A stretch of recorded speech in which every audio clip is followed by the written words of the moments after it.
Pedro, volta para cá, porque é engraçado a gente ver o PT, né, falando em vices. Ele sempre era um partido que queria ser cabeça de chapa. E agora parece que está investindo em vices, em algumas capitais importantes. O que aconteceu? Olha, Raquel, o PT no início, lá nos anos 90, adotou uma estratégia que é parecida com a do PSOL de hoje. Os dois partidos são parecidos na sua essência, né? O PSOL, inclusive, nasceu de um desmembramento do PT. Então, eles lançavam candidaturas para marcar posição, para construir lideranças e para ocupar espaço político nas cidades. Ganharam a primeira prefeitura de uma capital em 1995 com Maria Luísa Fontenelle. No ano seguinte, 3 anos depois, em 1988, elegeram Luiz Erundina em São Paulo, aqui na capital.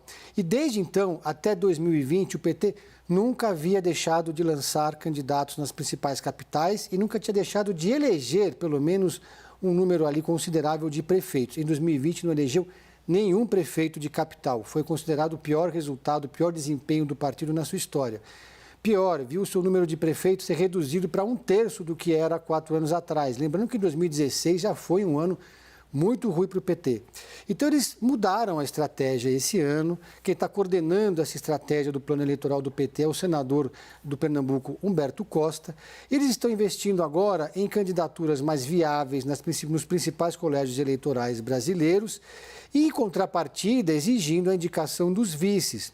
E o próprio presidente Lula entrou diretamente na articulação para atropelar resistências locais, para convencer aliados. Foi o caso, como a gente já comentou aqui antes, no Rio de Janeiro, com o Eduardo Paes, com a Aniele Franco, que não se filiou ainda ao PT, mas vai se filiar muito em breve, ela já disse isso. Há resistências do próprio Eduardo Paes, porque pela estratégia dele seria mais interessante lançar um candidato a vice mais à direita, porque eles vão enfrentar uma eleição polarizada contra o Ramagem.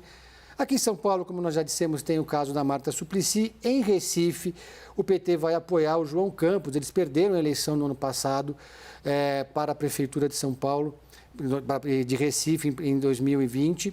E agora vão indicar o candidato a vice. Há uma disputa sobre quem vai ser esse nome de candidatura a vice. E havia, no ano passado, ao longo do segundo semestre, uma pressão muito grande interna do diretório do PT baiano para o lançamento de uma candidatura própria para prefeito de Salvador.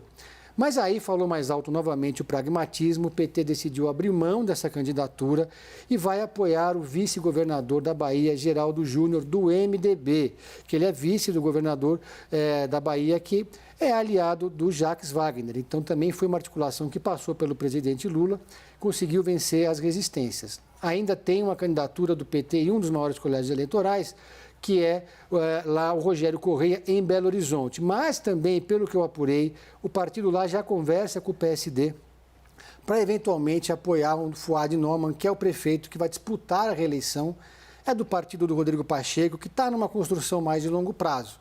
Então, é outro PT agora, é um PT 2.0, olhando mais para o futuro, para ter também musculatura na eleição de 2026. Mas